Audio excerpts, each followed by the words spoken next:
오늘은 사랑의 속성과 그 비결에 대한 이야기를 나누고자 합니다. 요한복음 15장 9절에는 이와 같은 말씀이 있지요. 아버지께서 나를 사랑하신 것 같이 나도 너희를 사랑하였으니 나의 사랑 안에 거하라. 이 거하라라는 말은 머물라, 함께 지내자라는 말이 포함되어 있죠. 이 말씀은 예수님께서 제자들과 다락방에서 따로 있을 때, 다시 말하면 그 십자가에 달려 돌아가시기 전 얼마 남지 않았을 때 제자들에게 아주 특별하게 해주신 말씀이었습니다. 예수께서는 요한복음 15장 4절과 5절을 통해서 이 중요한 이야기를 이렇게 말씀하셨죠. 내 안에 거하라. 나도 너희 안에 거하리라. 가지가 포도나무에 붙어있지 아니하면 스스로 열매를 맺지 못함 같이 너희도 내 안에 있지 아니하면 그러하리라. 나는 포도나무여 너희는 가지라. 그가 내 안에 내가 그 안에 거하면 사람이 열매를 많이 맺나니 나를 떠나서는 너희가 아무것도 할 수 없음이라. 그날 밤 예수께서는 제자들에게 성공적인 삶을 만들어 나가는 비법을 전수해 주셨습니다. 대개 부모님들께서 이제 돌아가시기 전에 옛날에 비법을 마지막으로 죽기 전 그 마지막 호흡하기 15초 전에 하시잖아요. 그렇죠? 죽어도 말씀 안 해주시다가 예수께서도 그 전날 비법을 말씀해 주셨습니다. 비법이란 함께 살아가는 거예요. 마치 포도나무와 가지가 함께 연결되어 있는 것처럼 말입니다. 우리가 잘 알다시피 포도나무와 가지는 서로 밀접하게 연결되어 있어요. 서로 분리할 수 없도록 연결되어 있습니다. 그런데 연결만 되어 있는 게 아니에요. 이 서로 간에 주고받으면서 돕고 살아가는 일을 합니다. 예를 들면 포도는 땅에 뿌리를 박은 다음에 물과 영양분을 쭉 빨아 올리죠. 근데 이 빨아 올린 것을 위로 올려주는 힘이 그 가는 관을 통해서 쭉 빨아 올리게 되는데 그걸 빨아 올려 주도록 하는 것은 가지예요. 가지는 이파리를 통해서 증산작용을 합니다. 다시 말하면 자기가 가진 풍부한 물을 대기에다가 마음껏 나눠줘요. 마음껏 나눠주다 보면 딸려서 물과 이런 것들이 올라가게 돼 있죠. 영양분도 같이 올라갑니다. 반면에 가지는 이파리를 통해서 그 햇빛을 이용해서 그리고 대기에 있는 공기를 받아들여 가지고 숨을 쉬어서 빨아들여서 그것을 가지고 탄수화물을 만들어냅니다. 당분도 만들어내죠. 그래서 맛있는 사과도 만들고 맛있는 귤도 만들게 되죠. 이렇게 이파리는 밖에다가 산소를 내뿜고 이산화탄소를 받아들이고 그리고 밖에다가 물을 마음껏 뿌려주고 그래서 내 안에서 계속 물이 올라오면서 영양분도 같이 올라올 수 있도록 하는 그런 여러 가지 활동들을 하죠. 이것은 서로 나누고 서로 주고받으며 함께 겪으며 살아가는 것을 말하는 것입니다. 그냥 부부가 같이 살아간다고 사는 게 아니죠. 들어주고 염려해주고 도와주고 협력하고 위에서 기도해주고 하는 모든 일련의 행위들이 함께 살아가는 모든 삶을 이렇게 채워주고 구성하지 않습니까? 그러지 않으면 뭐 이혼이죠. 특히 남자들이 직장 그만둔 다음에. 그런데 우리가 하나님 안에서 그리고 예수 안에서 거하는 방법은 분명히 그분과 함께 연결하는 것인데 여러분 여기에 문제가 있어요. 무슨 문제가 있냐면 하나님 보실 수 있으세요? 예수님 손으로 만질 수 있으십니까? 성령님과 대화를 나눌 수 있으세요? 아니요. 우리 중에는 그 누구도 그 일을 할 수 없어요. 예수께서도 그걸 잘 하시기 때문에 제자들에게 하나님의 사랑, 예수님의 사랑 안에 거하는 방법을 따로 알려주셨습니다.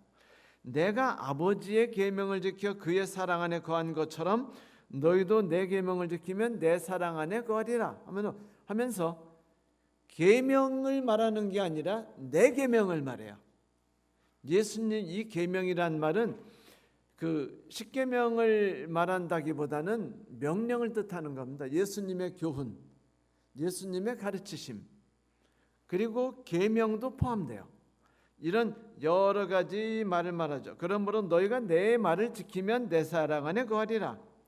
내가 이것을 너희에게 이름은 내 기쁨이 너희 안에 있어 너희 기쁨이 충만하게 하리라. 다시 말하면 뜻하는 걸 다 얻을 수 있다는 겁니다. 내 계명은 내가 너희를 사랑한 것 같이 너희도 서로 사랑하라 하는 이것이니라. 그런데 성경을 가만히 보면 요한복음과 요한일서를 보면은요, 사랑의 특징이 분명히 나타납니다. 내리사랑이에요. 무슨 사랑이라고요? 내리사랑. 법륜 스님이 자주 하는 말씀이 있습니다. 부모가 자녀를 이게 헌신하고 희생하는 건 당연한 건데 기대하지도 말아요.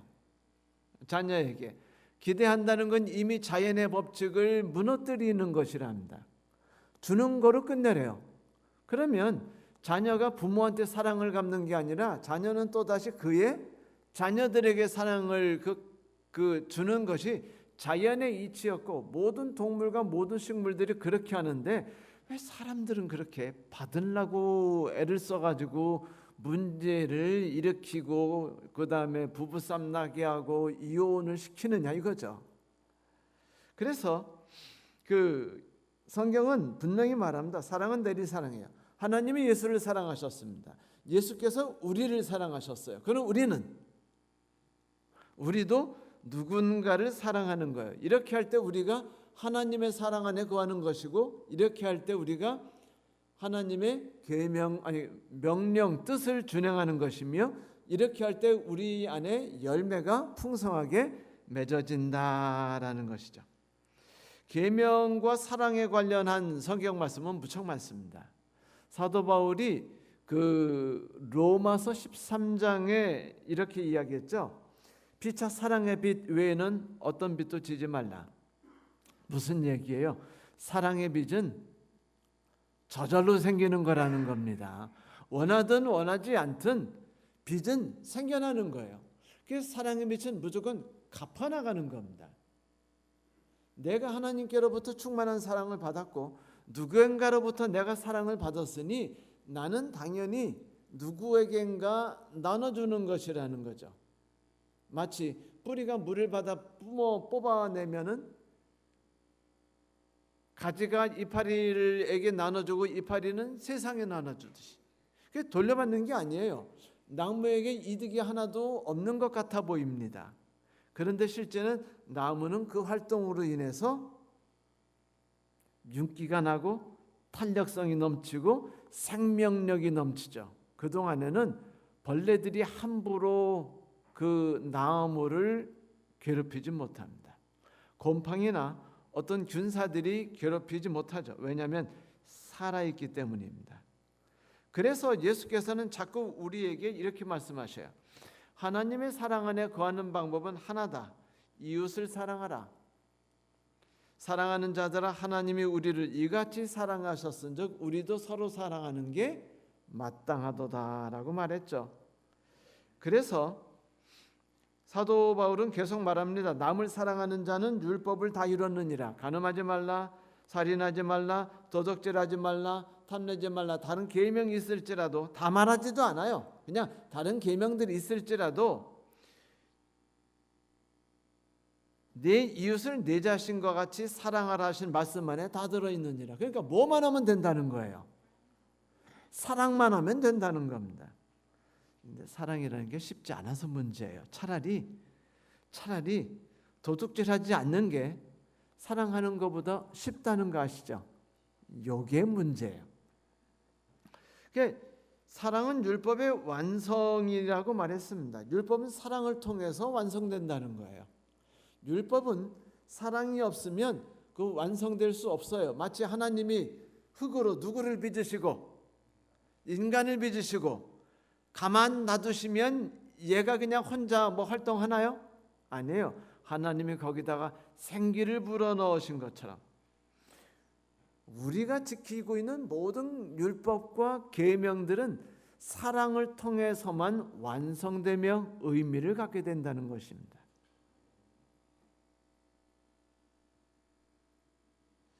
그 말은 바꾸어 말하면 만약 내가 준수하고 있는 율법 속에 사랑이라는 마음이 담겨 있지 않다면 어떻다는 겁니까?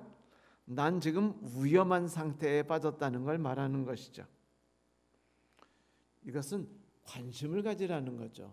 애정을 가지라는 겁니다. 쉽지 않아요. 이 세상에 제일 힘든 게 원수를 사랑하는 건데 꼭 예수님은 하시더라도 우리한테 원수를 사랑하라는 등 이런 식으로 힘든 것만 말씀하시죠. 그죠? 근데 알프레드 아들러라는 그 유명한 심리학자는요 이런 얘기를 했어요. 다른 사람들에게 관심이 없는 사람은 인생을 사는데 가장 어려움을 당하고 다른 사람에게도 가장 해를 끼치는 사람이다. 우리 생각은 남에게 해를 가하고 사기를 하고 폭행을 한 사람들이 나쁜 사람이라고 생각했는데 알프레드는 오히려 뭐라고 말해요? 다른 사람에게 관심이 없는 사람이 가장 해를 끼치는 사람이다 라고 말했습니다.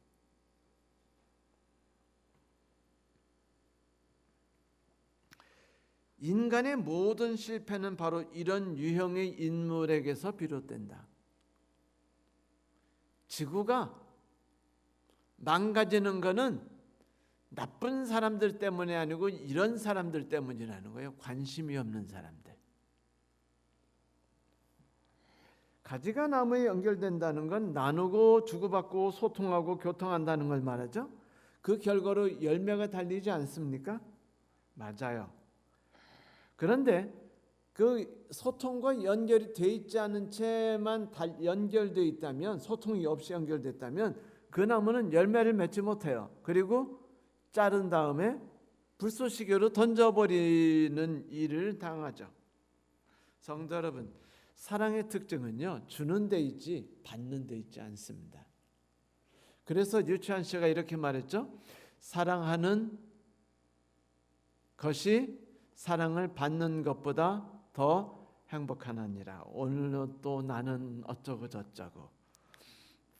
그 끝까지 읽다 보면 시간이 다 지나니까 넘어갈게요. 이에 대해서 다시 말하면 하려고 애쓰는 거라는 거예요. 받으려고 애쓰는 게 아니라. 그래서 데일 카네기는 우리에게 이런 얘기를 해줬어요. 만약 우리가 친구를 사귀고 싶다면 자기 자신을 먼저 버리고 다른 사람을 위해 무언가를 해주라.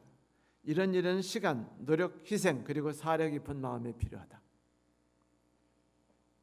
그래요. 누군가 말했듯이 우리는 우리에게 관심을 갖는 사람에게 관심을 갖게 돼 있죠. 그렇죠? 데일 카네기는 이 방법을 잘 알았기 때문에 재미난 얘기를 해줘요. 멕시코 그 과테말라가 아니죠. 과다라에 사는 그 마리아 곤살레스라는 그 아가씨가 있었습니다. 그런데 이렇게 칸막이 이렇게 있는 곳, 격리된 곳에 일했기 때문에 좀 외로움을 탔어요. 근데 적극적인 성향도 아닌데 옆에서 자꾸 사람들이 막 웃고 재밌게 이야기를 나누는 거를 들으니까 속이 상했고, 그 다음에 외로웠어요. 왜 저 사람들은 즐겁게 노는데 왜 나는 그렇게 하지 않을까? 항상 부러웠습니다. 그런데 첫 출근하면서부터 그 몇 달 동안 계속 사람들 보면 이렇게 살짝 수줍으니까 살짝 피하고 얼굴을 깊이 숙이곤 했습니다. 근데 이렇게 시간이 지나서 이제 한 달가량 되고 나니까 곤잘레스가 이렇게 살아서는 안 된다고 생각했어요. 그 스스로에게 다짐했습니다. 마리아야, 다른 사람들이 너에게 접근할 것 기대해서는 안 돼. 네가 먼저 그들에게 다가가서 인사하렴. 그 다음에 곤살레스는 다가오는 사람마다 무조건 먼저 인사했습니다. 안녕하세요. 그리고 환한 웃음을 지었습니다. 효과가 즉시 나타났죠. 저쪽에서 안녕하세요라고 말합니다. 복도가 밝아지는 것처럼 느껴졌어요. 하는 일이 애착이 생겼습니다. 신이 나요. 직장에 오는 게 즐거워졌습니다. 안면이 튼 사람들이 늘어났어요. 사사로운 이야기를 나누더니 우정으로 싹트기 시작했습니다. 그녀는 이렇게 말했어요. 내 생활과 내 직업이 더욱 즐겁고 재미있어졌다. 신기하게도 이것이 바로 예수께서 우리에게 주신 계명입니다. 성도 여러분, 다시 한번 말씀을 읽어볼까요? 요한복음 15장 9절 10절 12절 아버지께서 나를 사랑하신 것처럼 나도 너희를 사랑했으니 나의 사랑 안에 거하라. 내가 아버지의 계명을 지켜 그의 사랑 안에 거하는 것이 너희도 내 계명을 지켜 내 사랑 안에 거하리라. 내 계명은 곧 내가 너희를 사랑한 것이 너희도 서로 사랑하라 하는 것이니라. 예수의 사랑에 관한 가르침은 그 뿌리가 구약성서에 있죠. 네, 신명기에 이런 말씀이 있죠. 그러므로 온 마음과 온 영으로 하나님을 사랑하십시오. 예, 모세가 한 말입니다. 예수께서는 어떤 분이 그 질문을 받았습니다. 선생님, 율법 중에 어느 계명이 큽니까? 그러자 예수께서 말씀하셨죠. 네 마음을 다하고 목숨을 다하고 뜻을 다하여 주 너희 하나님을 사랑하라 하셨으니 이것이 크고 척게 되는 계명이요 둘째는 이와 같으니 네 이웃을 내 자신과 같이 사랑하라 하셨으니 이 두 계명이 온 율법과 선지자의 강령이니라. 강령이라는 건 매달려 있다는 소리입니다. 그러니까 온 율법과 선지자 하나님이 주시는 모든 교훈과 이야기는 다 사랑이라는 것에 이렇게 매달려 있다라는 소리입니다. 크고 첫째 되는 계명. 다시 말하면 십계명의 근원은 사랑이라는 것입니다.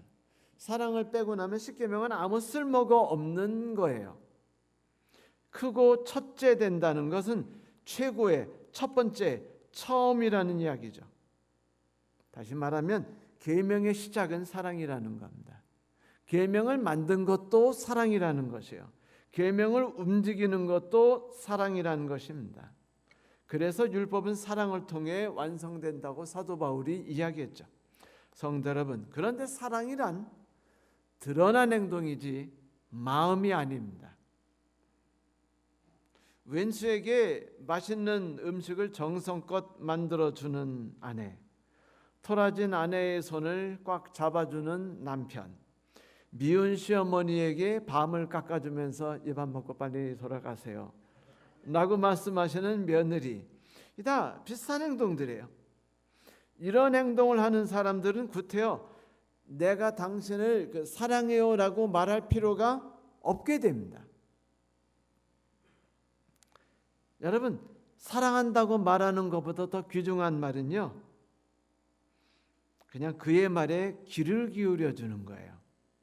적극적으로 다가가는 겁니다. 속상했지만 먼저 가서 화해를 청하고 그리고 친절을 행하는 겁니다.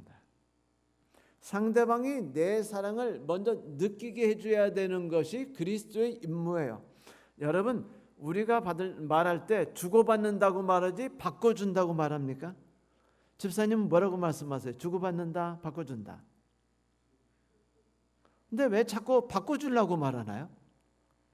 우린 너무 받지 않아서 주기가 싫어집니다. 그런데 어차피 이 주고받게 돼 있고 그리고 받는 것은요 딴 데서 받게 돼 있죠. 지난번에 제가 말씀드린 것처럼 나는 어머니에게서 받고 나는 자식에게 주고 그 자식인 그 자식에게 주고 혹시라도 여유 있는 힘이 있으면 우리에게도 자식이 사랑을 나눠주니까 뭐 그건 또 감사한 일이고. 영국 목사인 토마스 왓슨은 이런 말을 했습니다. 믿음은 보이지 않는 것을 다룬다. 그러나 하나님은 보이지 않는 사랑은 싫어하신다. 끝내주는 말이죠. 네? 그러니까 느끼지 않도록 하는 행동은 아무 쓰잘데없는 행동입니다. 그건 사랑이 아니에요. 맨날 사랑한다고 뭐라고 사랑 없으면 세상이 어둡다고 막 찬미가를 죽어라고 셀이 불러도 만약 우리가 정말로 사랑이라는 것을 구체적인 그 행동을 하지 않는다면 그것은 아무 의미가 없는 거예요. 여러분, 사랑을 주는 일이 어렵죠. 힘들어요. 이웃 사랑하는 건요, 사실은 왼수를 사랑하는 것과 똑같거든요. 같은 성도를 사랑하는 것 결코 쉽지 않습니다. 그래서 하나님이 성령을 약속하셨어요. 사랑하라, 내 안에 거하라, 성령을 너에게 베풀어 주시겠다라고 성경 요한복음과 요한일서에 여러 번 이야기하고 있습니다. 성령을 주겠다는 이야기는 뭐예요? 그게 그렇게 힘들다는 겁니다. 그러므로 우리가 간구하고 그걸 행동하려고 할 때 성령께서 우리를 격려하시사 그 일을 할 수 있도록 해주겠다는 거예요. 아니, 짜증나고 속상하는데 억울한 것 같은데 내가 왜 미안하다고 말해야죠? 내가 왜 사과해야 합니까? 내가 왜 용서해야 되죠? 내가 왜 따뜻한 행동을 해줘야 합니까? 저 사람 한 번도 감사하다고 하지 않는데. 그러나 성경은 우리에게 그것이 자연스럽다고 이야기하고 있어요. 즉 최소한 하나님의 나라에서는 그것이 자연스러운 것입니다. 그게 자연스럽지 않다면 우리는 회개해야 되는 것이며 성장해야 되는 것이죠. 그리스도인이 될 때까지, 하나님 나라에 적응할 때까지 말입니다. 다시 한번 말씀드리지만 예수님은 하나님을 사랑하는 것은 어렵다고 말하셨어요. 왜냐하면 보이지 않는 분이니까. 예수님을 사랑하는 것도 어려워요. 보이지 않아요. 그러나 방법을 하나님이 알려주셨죠. 하나님은 어떻게 사랑하면 됩니까? 이웃에게 눈길을 돌리면 돼요. 내가 누군가의 성도에게, 근데 그 성도는 내 마음에 안 드는 경우가 99.99%죠. 그리고 남편은 우리가 왼수라고 부를 정도니까 뭐 그게 어느 정도인지 알죠. 근데 이런 자들에게 우리가 사랑하는 일들은 하나님을 사랑하는 것이라는 거예요. 하나님을 사랑하고 싶으세요? 그러면 이웃을 사랑하라고 하는 겁니다. 그분이 우리를 위해 목숨을 바치셨고 십자가에 달려 돌아가셨으며 당신의 모든 걸 아낌없이 주셨어요. 그분은 우리에게 이렇게 말합니다. 내가 네 사랑을 받고자 하는 게 아니야. 너는 그 사랑을 다른 사람에게 나눠주면 돼. 이것이 사랑을 온전히 흘러가게 만드는 거야. 물은 흘러가면 어떻게 되죠? 자, 비가 내렸어요. 산에서부터 흘러내려갑니다. 냇가가 됐어요. 강이 됩니다. 바다로 빠져갔어요. 그럼 끝이면 산은 주기만 합니까? 아니에요. 바다에서 물이 올라가서 돌아서 산으로 다시 내려와요. 내려 흘려보냈기 때문에 다시 나에게 새로운 것이 왔는데 이번 내리는 건 좋아요. 왠지 아세요? 걸음기가 가득한 비거든요. 항상 황사처럼. 그러니까 이것 때문에 산이 더 비옥하게 되고 모든 식물들이 잘 자라게 되죠. 나눠주고 흘려보내는 게 자연의 원칙이지, 물이 흘러내려갔다가 올라갔다가 우리끼리만 돌다가 이러는 건 없어요. 우리끼리 도는 물은 다 어떻게 되죠? 다 썩어버립니다. 그런데도 우리는요, 사랑을 주는 사람에게만 사랑하고 싶어하고, 그죠? 네? 반응하고 고맙다고 한 사람, 네가 고맙다고 했구나. 좋아, 기억하마. 다음에 내가 한 번 더 사랑해 줄 수 있어. 이렇게 말한다면 우리는 뭐 하겠다고 각오하는 거예요? 고인물이 되겠다고 각오하는 겁니다. 이렇게 될 때 모든 생태계는 망가지게 돼 있는 것이죠. 성도 여러분, 성경은 말합니다. 우리에게 이웃을 사랑하라고요. 사랑하라고요. 사랑하라고요. 사랑은 느껴져야 됩니다. 사랑은 만져져야 돼요. 이해받으려 하지 않고 이해를 하려고 해야 됩니다. 동정해야 돼요. 먼저 불쌍히 여기려고 애써야 됩니다. 저 사람이 왜 나를 짜증나게 했을까 이해해야 된다는 것이죠. 요즘에 제가 나이가 들어서 그런지 좁게 착해지고 있는 게 있는데 그게 뭐냐면 운전할 때 습관입니다. 옛날에는요, 운전했는데 이제 줄에 쫙 섰잖아요. 그럼 이 길이 바짝바짝 붙어가지고 10분 걸려요. 근데 어떤 싹수 노란 것들이 쫙 달려가지고 새치기 딱 하려면 막 가슴이 부글부글하면서 뭐 저놈의 새끼 뭐 그냥 저것들이 인간 새끼들이냐부터 해가지고 내 앞에 끼려고 그러면 바짝 붙여버려요. 절대로 이거 허용할 수 없어요. 왜냐면 억울하거든요. 속상하거든요. 저런 나쁜 놈이 어디 있는 거예요, 세상에. 그냥 무조건 나쁜 놈이 되는 겁니다. 요즘에는요. 에휴 그래 네가 얼마나 바쁘면 그러겠냐. 나도 가끔 길을 잘못 들어서 이리 가다가 이 길이 아닌가벼 그러고서 나도 껴들 때가 있는데 네가 그렇겠지. 이렇게 나이가 드니까 조금 착해지는 걸 느끼는데 여러분 불쌍히 여겨야 돼요. 웬만하면 그렇게 행동했을까? 응? 받지 않았으니까 저것밖에 행동할 수 없지 않는 걸까? 그러니 내가 좀 주어서 그 마음을 부드럽게 하고 녹이는 것이 낫지 않을까? 이해하려고 애써야 돼요. 동정해야죠. 불쌍히 여겨야 합니다. 그의 입장에서 그를 생각해야 돼요. 있는 그대로 받아들이고 그 사람이 그렇게 생겨먹은 걸 가지고 비판하고 따지고 속상해하면 뭐합니까? 안 그래요? 있는 대로 받아들이세요. 왜냐하면 그 사람에게도 장점이 있고 그 사람이 나에게 엄청난 도움이 되는 사람이에요. 알고 보면 반드시 그렇게 되어 있습니다. 미안하다고 내가 말하고 내가 먼저 다가가고 그가 원하는 것이 무엇인지를 알려고 노력하고 그래서 그 필요를 채워주려고 하고 도와주고 안아주고 그의 말에 귀를 기울이는 것들, 이것은 우리가 하나님을 사랑하는 방법이고 이것이 하나님과 연결되는 방법이라고 성경은 수십 번, 수백 번, 수천 번을 이야기했습니다. 그래서 프란시스코는 기도문에 이렇게 이야기했죠. 주여 나를 평화의 도구로 써주소서. 미움이 있는 곳에 사랑을, 다툼이 있는 곳에 용서를, 분열이 있는 곳에 일치를, 이렇게 말했죠. 의욕이 있는 곳에 신앙을, 그릇됨이 있는 곳에 진리를, 절망이 있는 곳에 희망을. 제가 계속 노래 부르지 않은 것은 제 목소리가 안 좋아서예요. 어두움의 빛을, 슬픔이 있는 곳에서 기쁨을 가져오는 자가 되게 없어서. 누구도 내게 기쁨을 안 갖다 줘요. 내가 갖다 줘야 되는 겁니다. 누가 나를 위로하지 않아요. 내가 위로해 줘야 하는 겁니다. 그 사람들은 내게 미움을 가져다 줘요. 내가 사랑해 주는 것입니다. 그래서 내가 적극적으로 세상을 바꿔나가는 거예요. 여러분, 그들이 나를 바꿔해 줄 때 내가 간다면 예수님의 말씀대로 너를 사랑하는 사람을 사랑하는 게 뭐가 사랑이냐? 라고 말하지 않으셨습니까?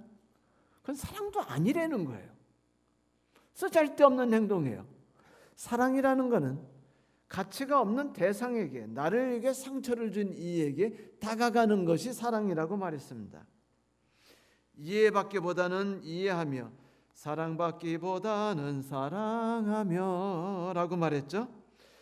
줌으로써 받고, 용서함으로써 용서받고, 자기를 버림으로써, 버리고 죽음으로써 영생을 얻기 때문입니다. 아멘이라고 말했습니다. 성경에 보면은요, 사랑의 표현 중에 옷을 덮어줬다는 말이 있습니다. 여러분 기억하시죠? 싸가지 없는 아들이 아버지에게, 아버지 죽었다 치시고 유산 잘라주세요 라고 말합니다. 이건 뭐 맞아 죽을 일이었죠, 그 당시에. 근데 아버지가, 그래, 네가 얼마나 내 힘껏 세상을 살아보고 싶은데 내 밑에서 그걸 못해서 얼마나 속상하겠냐. 세상에서는 돌 맞아 죽을 일일지 모르지만 주마.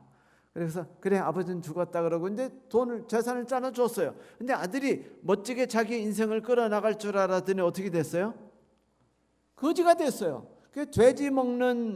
돼지를 키우며 먹는 음식을 먹다가 정신 차려서 말하기를, 안 되겠다, 차라리 내가 구차하지만 아버지께 돌아가는 게 낫겠다. 아버지께 돌아와요.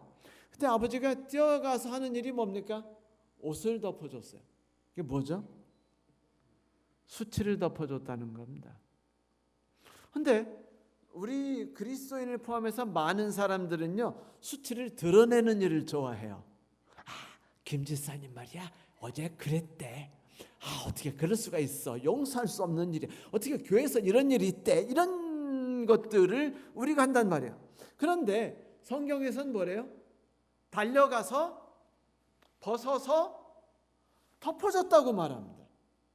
그건 뭐냐면 그가 주변으로부터 받을 그 눈총과 그런 모든 것들을 당하지 않도록 내가 가야지 않느냐는 겁니다. 근데 저 자식이 어떤 놈의 자식이었어요? 부모를 죽은 것 치고 재산 잘라달라고 했던 싸가지 없는 놈이었습니다. 그런데 그 놈에게 지금 가서 내가 옷을 덮어줘요. 아버지이기 때문에. 성경에서는 이것이 사랑의 속성이라고 말합니다. 내가 비록 상처 입었지만 그래 네가 상처받아 사람들에게 수치를 입는 것을 보기보다는 내가 내 옷으로 너를 덮어주마라고 말하는 것이죠. 나에게 돌아와요. 그 사람을 통해 안 돌아올지는 몰라도 돌아옵니다. 비가 돌아오듯이 하나님의 사랑은 그걸 통해 우리에게 쏟아붓게 돼 있어요. 제가 말씀드리잖아요. 이파리를 통해서 산소를 내뿜고 물을 내뿜으니까 뿌리에서 영양분이 올라오는 것이며 그것을 통해 호흡을 하는 것이며 나무가 살아있는 겁니다. 산소를 내뿜으니까 이산화탄소를 받을 수 있는 거 아니에요. 그래서 과일을 만들면 누군가가 그걸 따먹고 행복하게 하는 거 아닙니까? 이것이 하나님께 영광이라는 겁니다. 이로써 하나님께 영광을 돌리자. 우리는 하나님께 영광을 돌립시다. 아멘 그러는데 하나님께 영광 돌리는 게 뭐예요? 예쁜 옷 입고 거룩하게 아멘 할렐루야 하는 게 영광을 돌리는 겁니까? 아니에요. 내가 열매를 맺는 게 영광을 돌리는 겁니다. 내 자식 새끼가 법관만 내보세요. 난리가 납니다. 막 플랜카드 만들어가지고 막 우리 집 앞에 붙이고 싶고 옆집 사람에게 전화지를 다 해가지고 사돈의 팔촌까지 전화하고 카톡 위에다가 아들 법관 그 된 사진 딱 붙인 다음에 밑에다가 뭐래요? 노력은 결과를 낳는다. 뭐 이런 글까지 써대면서. 그러나 여러분 하나님께서도 이런 영광을 받고 싶다는 겁니다. 내가 그런 삶이 된 거예요. 드디어 받은 대로 패는 게 아니라 억울한 일을 당했으면 나도 억울한 그 보복을 하는 게 아니라 오히려 내가 덮어주고 내가 이해하고 내가 용서하며 내가 안아주는 것, 이것이 하나님의 사랑을 내가 행위하는 것이라는 것입니다. 다시 말씀드리지만 우리는 하나님을 사랑할 수 없어요. 안 계시거든요. 보이지 않는 일을 어떻게 사랑합니까? 사랑은 내리사랑입니다. 내가 누군가에게 주는 것이죠. 어떤 율법교사가 예수님께 말했습니다. 선생님, 내가 어찌하여 영생을 얻으리겠습니까? 그래, 성경이 뭐라고 하더냐? 10계명을 지키랍니다. 하나님을 사랑하고 이웃을 사랑하랍니다. 그래, 그대로 행하라. 그러니까 이 사람이 좀 폼 좀 잡고 싶어서 그러면 이웃이 누굽니까? 라고 말하자 예수님이 선한 사마리아인 얘기를 하셨죠. 한 사람이 예루살렘으로 가다가 강도한테 거짓 맞아서 죽게 됐다. 돈도 다 뺏기고 물건도 다 뺏겨 쓰러져 죽어가고 있었다. 레위인이 지나가다가는 보고 지나가 보고 그 다음에 제사장이 보고 그냥 지나갔는데 어떤 사마리아인이 지나가다 그를 보고 불쌍히 여겨서 상처는 닦아주고 더러운 것은 씻어주고 오일을 발라 덮어준 다음에 붕대를 감아주고 나귀에 태워서 여관에 데려가서 부배를 다져줬다 라고 말합니다. 그리고 물어요. 그 사람에게 자비를 베푼 누가 이웃이 되겠느냐라고 묻습니다. 자비를 베푼 사람입니다. 그럼 너도 그렇게 하라. 여기서 이야기를 가만히 들어보면 핀트가 서로 어긋났다는 걸 알 수 있습니다. 그 사람은 내 이웃이 누구냐라고 말했어요. Who is my neighbor? 그건 뭐냐면 주인공이 나예요. 이웃은 내 옆에 온 상장 같은 겁니다. 훈장 같은 거예요. 그런데 예수님은 뭐래요? 상처당한 사람이 있어요. 그 사람의 이웃이 누가 되어줬냐고 묻습니다. 다시 말하면 그 사람에게 다가가는 사람, 상처 입은 사람, 강도 입은 당한 사람이란 선한 마음을 강도당한 사람일 수 있어요. 자상한 말을 다 뺏겨가지고 자상한 말을 할 줄 모르는 사람일 수 있습니다. 나눠주는 정신을 다 뺏겨가지고 나눠주는 것을 못하는 사람일 수 있어요. 그렇죠? 그 강도당한 사람을 불쌍히 여겨서 다가가는 사람이 그 사람의 이웃이다라고 예수님은 거꾸로 말했습니다. 그건 뭐냐면 네 이웃은 없다. 네가 누구의 이웃이 되어주느냐이다.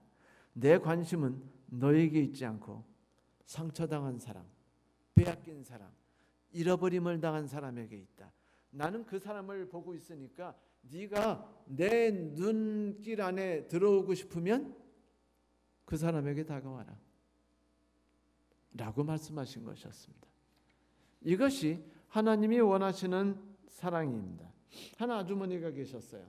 이 아주머니는 자존감이 무너지고 있었는데 왜 무너지고 있었냐면 사람들과 관계가 잘 이루어지질 않아요. 이상하게 다가가더라도 잘 다가가지지 않고 사람들이 이상하게 나를 꺼려하는 것 같고, 그래서 고민하니까 이제 자존감이 무너지고 교회도 나가기 싫고 사람들하고 만나기도 싫어졌어요. 그래서 속상했습니다. 난 이제 빌립보서를 읽다 이제 2장을 읽다 보니까 종의 정신을 이야기하면서 네가 누군가를 위하여라는 말을 끝없이 봅니다. 그러면서 그래, 내가 먼저 나서는 것이 빌립보서에 나오는 말씀들은 내가 자존감을 살리고 영광받는 게 아니겠는가? 내가 밤하늘에 빛이 되지 않겠는가라고 생각해 결심을 합니다. 이제 마침 크리스마스 때였는데 이제 교회에서 이제 새로 구역반을 열었어요. 같이 친교도 나누고 음식도 먹으면서 어느 집사님 댁에서 먹고 돌아가며 먹는데 성경 공부도 하고 친교도 나누고 이야기하는. 근데 이제 집사님 가셔서 멀쩡하게 있었어요. 근데 이제 결심한 게 있어가지고 주변을 살펴봤습니다. 시야에 딱 꽂힌 게 있었습니다. 뭐냐면 어떤 애가 껄렁거리는 애가 껌 씹는 포즈로 벽에 기대고서 이러고 있는 거야. 그걸 보고서 이제 다가가기로 합니다. 다가가가지고 뭐라요? 나 주디인데 이름이 뭐야? 그러니까 이름을 이야기해요. 그러니까 내가 그 너를 위해서 뭔가 기도하고 싶은데 어떻게 기도할 줄 몰라. 좀 내가 너를 기도해도 되겠니? 그러니까 이 여자애가 깜짝 놀랐습니다. 소녀 아이가. 그러더니 이제까지 자기도 이제 부끄럽고 수줍을 타면서 남에게 가까이 가는 것도 무서웠고, 그래서 사람들하고 거리를 둬 가지고 계속 혼자 했다는 거예요. 이야기 듣다 보니까 제 어릴 때 생각나더군요. 근데 이제 이 이야기를 듣고 이 아주머니가 뭘 생각했냐면 내가 수줍어서 다가가지 못하는 줄 알았는데 쟤도 수줍어서 내게 다가오지 못하는 거였구나라고 생각합니다. 그래서 이제 앉아가지고 서로 이야기를 나누기 시작했어요. 그러자 그 꼬마 아이가 소녀였는데 블론디 헤어라고 그랬어요. 이 아이가 이제 자기에 있는 이야기를 해주기 시작했어요. 요즘에 힘든 얘기, 걱정되는 이야기, 그 이야기를 가만히 듣고 손을 잡고 기도해 주었습니다. 그 집에 갔는데 막 날아갈 것 같아요. 너무 행복했어요. 그러면서 막 내가 뭔가 된 기분에 쫙 빠져들어가서 집에 가서 기도한 다음에 그날부터 결심했습니다. 반드시 앞으로는 3명씩 수줍어하는 사람들을 만나리라. 그 여자가 나중에, 그 아주머니가 나중에 뭐라고 말했냐면요, 제 삶은 완전히 바뀌었습니다. 혼자 있으면서 고독을 껌 씹듯이 씹는 여인이 아니라 누군가 옆에서 손을 잡고 이야기를 들으며 나눌 수 있는 특권을 가진 여인으로. 성도 여러분, 사랑은요 마음이 아닙니다. 사랑은 행동이죠. 사랑은 하나님께서 우리에게 이미 주신 겁니다. 우리는 넉넉히 갖고 있어요. 그러니까 그 사랑을 누구에게인가 나눔으로 하나님의 사랑 안에 거하도록 합시다. 그리고 놀라운 축복과 열매가 우리 안에 풍성하다는 것을 맛보도록 합시다. 그래서 하나님께 영광이 있게 하도록 합시다. 말씀 마치겠습니다.